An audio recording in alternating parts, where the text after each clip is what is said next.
দেখেন হাসনাত আব্দুল্লাহ কি বলে। হুমকি দেন যারা আপনারা, হুমকি আপনারা কি দিচ্ছেন? আওয়ামী লীগ, এরপরে হচ্ছে ওই যে হাসিনার থেকে বড় হুমকিবাজ কেউ ছিল? পোলাপাইন তাদেরকে গুনছে, পুলিশও বলতে বাধ্য হয়েছে একটা মরলে একটাই মরে, বাকিগুলা লড়ে না। এই হারাম খায়া ঘরে হারামের টাকা বাজার বাজার করে ভরে খাওয়ায়, পোলাপাইন খাওয়ায়, এগুলোকে মানুষ হইব? এগুলোকে মানুষ হইব?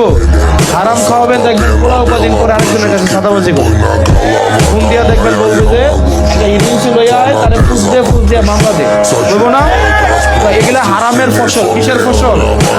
আপনি আরেকজনের থেকে সাদাবাজি করে খাইতেছেন, এটা দিয়ে পোলাপাইনটা বাজার করে খাওয়াইতেছেন, পোলাও দেখবেন কদিন করে আপনার কাছ থেকে সাদাবাজি করে না? পাড়া দিয়া জমি লাগবো, গায়ে পাড়া দিয়া বাপের থেকে জমি লিখতে লয়ে লেবো, দেবো না? এতে দেখছে জীবনে ভাইও সাদাবাজি করে খায়, তো এতে শিখছে তো সাদাবাজিটা নাকি? এতে শিখছে তো মামলাবাজিটা নাকি? তো আজকে আপনি করতেছেন সাদাবাজি জনগণের কাছে, কদিন পরে আপনার খুঁজে সাদাবাজি করবো আপনার কাছে। করবো নিও, করবে নিও। সাদাবাজ আপনারা যারা আছেন কদিন পরে